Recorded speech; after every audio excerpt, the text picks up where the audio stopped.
Tollywood star heroine Samantha Naga Chaitanya కాంబోలో వచ్చిన ఏమాయ చేసావే release కాబోతుంది. సుమారు 15 ఏళ్ల క్రితం రిలీజ్ అయి మనస్సులో చెరగని ముద్ర వేయడంతో పాటు ఘన విజయం సాధించిన ఈ మూవీ మళ్లీ జూలై 18న రిలీజ్ కాబోతుంది. అయితే ఈ నేపథ్యంలో సమంత తన మాజీ భర్త నాగచైతన్యతో కలిసి మళ్లీ కలవబోతున్నట్టుగా పలు వార్తలొస్తున్నాయి. వీరిద్దరు కలిసి ప్రమోషన్స్ చేయబోతున్నట్టుగా పుకార్లొస్తున్నాయి.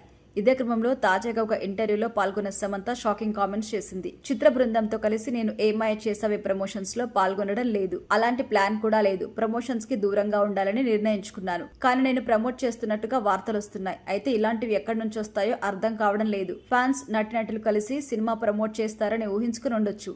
ఒకరి జీవితం ప్రేక్షకుల ఊహల మీద ఆధారపడి ఉండదు. ప్రతి షాట్ నాకు నిజంగా గుర్తుంది. ఈ సినిమా కోసం నేను చేసిన మొదటి షాట్ గేట్ వద్ద ఉంది. నా పాత్ర జెస్సీ కార్తిక్ ని మొదటిసారి కలిసినప్పుడు నుంచి ప్రతి ఒక్క విషయం నాకు గుర్తున్నాయి. గౌతమ్ మీనన్తో కలిసి పనిచేయడం చాలా అద్భుతంగా ఉంది. అతనికి ఏం కావాలో, ఆ పాత్ర ఎలా రావాలో ఖచ్చితంగా తెలుసు. ఆయనతో పనిచేయడం నాకు గొప్ప అనుభూతి ఇచ్చింది. నిజం చెప్పాలంటే నా మొదటి షాట్ మాస్కోవా కావేరి అనే సినిమాకి చేశాం. అందులో రాహుల్ రవీంద్రన్ హీరోగా చేశారు. కానీ ఈ మూవీ జ్ఞాపకాలు అంతగా గుర్తుకు లేవు. కానీ ఏమాయ చేసావేకి సంబంధించి ప్రతి విషయం గుర్తుంది అని చెప్పారు. ప్రజెంట్ ఇందుకు సంబంధించి సోషల్ మీడియాలో కామెంట్స్ చేస్తున్నారు.